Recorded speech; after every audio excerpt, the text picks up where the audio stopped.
abo banyagihugu ku mutumba 13 muri zone Maramvya mu ntara ya Bujumbura bamenyesha ko bategeka kwinjira mu mugambi uri ku butegetsi ahaza kwisonga umukuru w'agacimbiri Bazomura Etienne afashanijwe na Ndayisenga Sharife batazira Musa ugize nguranka akurikira gatotezo.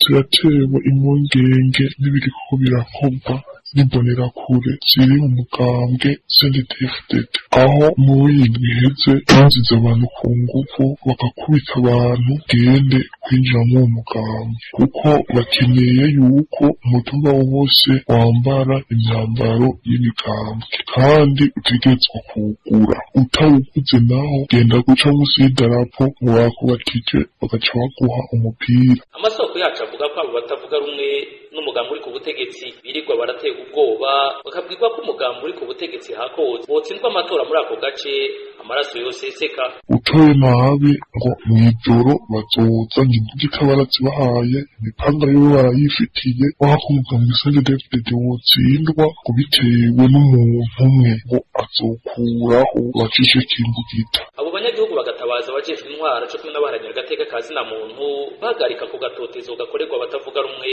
n'umugambi uri ku butegetsi.